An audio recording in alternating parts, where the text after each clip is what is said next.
En fait, on a choisi ce sujet parce que c'est venu d'une demande d'un de nos clients. Alors, au départ, on s'est dit, ah, mais quel sujet intéressant, ça va être facile de monter du contenu d'une formation justement pour ce sujet-là.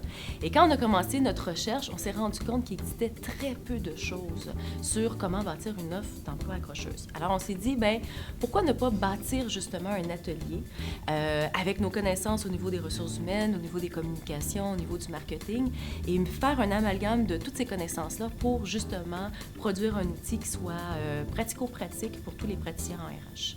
Une des problématiques qu'on a rencontrées, je dirais, avec les offres d'emploi, c'est que très souvent, la façon de faire les offres d'emploi nous était dictée soit par un format d'une plateforme web qu'on devait suivre ou encore par un espace un peu plus restreint qu'on avait dans un journal.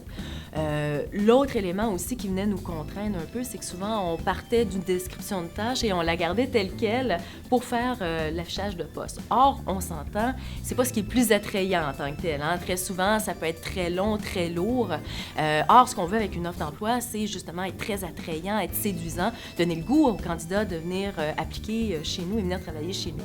Donc, il ne faut jamais oublier que l'offre d'emploi, je dirais, la règle numéro 1 d'une offre d'emploi, ben, c'est d'être attrayant justement parce que c'est le premier contact que le candidat potentiel va avoir avec notre organisation. Et notre branding employeur passe aussi par cette première impression.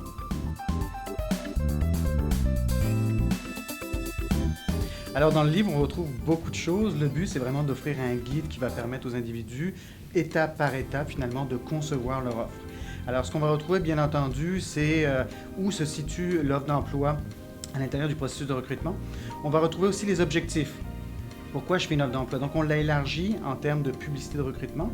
On part vraiment de l'offre qui sert à faire de la notoriété organisationnelle jusqu'à l'offre d'emploi très pointue, très détaillée. Le contenu va différer, bien entendu, en fonction des objectifs qu'on va avoir. Ensuite, dans une deuxième partie, on a vraiment tout le contenu détaillé de l'offre. Et là, ce qu'on va retrouver, nous, on l'a regroupé à l'intérieur d'un processus qu'on a appelé AIMA. Donc, tout un processus pour attirer l'intérêt du candidat. Une partie donc qui va servir à l'informer, le I, informer. On va avoir le M qui va être de motiver l'individu, donc tous les éléments qu'on peut insérer pour motiver l'individu. Et finalement, l'activer, l'inviter à venir appliquer dans l'organisation.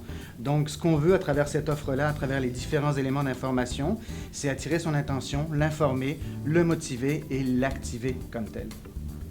Alors également, dans le livre, ce qu'on va retrouver, c'est comment concevoir visuellement l'offre. C'est très important, puis ça fait partie du message qu'on envoie, la façon de disposer l'information et qu'est-ce qu'on va mettre comme composante aussi, visuellement parlant. Et finalement, ce qu'on va retrouver, c'est comment la diffuser.